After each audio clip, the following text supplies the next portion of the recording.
ಪ್ರಜಾಧ್ವನಿ ಇದು ಪ್ರಜೆಗಳ ನಂಬಿಕೆಯ ಧ್ವನಿ.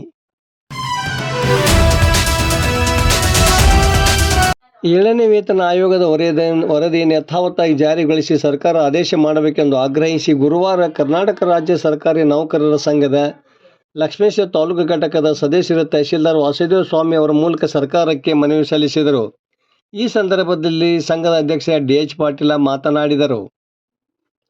ಸಂಘದ ಪ್ರಧಾನ ಕಾರ್ಯದರ್ಶಿ ಎಂ.ಎ. ನದಾಫ್, ಪ್ರಾಥಮಿಕ ಶಾಲಾ ಶಿಕ್ಷಕರ ಸಂಘದ ಅಧ್ಯಕ್ಷ ಬಿ.ಎಸ್. ಹರ್ಲಾಪುರ, ಪ್ರಧಾನ ಕಾರ್ಯದರ್ಶಿ ಚಂದ್ರಕಾಂತ್ ನೇಕಾರ, ಸರ್ವ ಸಂಘಗಳ ಗೌರವಾಧ್ಯಕ್ಷ ಬಿ.ಎಂ. ಕುಂಬಾರ, ಎನ್.ಪಿ.ಎಸ್ ನೌಕರ ಸಂಘದ ಅಧ್ಯಕ್ಷ ಎಫ್.ಎಸ್. ತಳವಾರ, ಗೌರವಾಧ್ಯಕ್ಷ ಎಂ.ಎಸ್. ಕೊಕ್ಕರಗುಂದಿ, ಪದವೀಧರ ನೌಕರ ಸಂಘದ ಅಧ್ಯಕ್ಷ ಎಂ.ಡಿ. ವಾರದ, ಪ್ರೌಢಶಾಲಾ ಶಿಕ್ಷಕರ ಸಂಘದ ಅಧ್ಯಕ್ಷ A N. Mulagunda, H M. Guttal, Basavaraj Yaraguppi, M S. Hiremath, S B. Annigeri, M S. Chakalabbi, M N. Beramagoudar, Satish Bomble, Anand Mulagundra, Maitradevi Hiremath, Guru Havalad, L. Nanjannavar, Geeta Halyal, A D. Somanakatti, R B. Joshi, P P. Hiremath, Shripal Gongadi, Fakiresh Dambal, Muttu Hubballi, Ajit Bana ಸೇರಿದಂತೆ ಮತ್ತಿತರರು ಇದ್ದರು.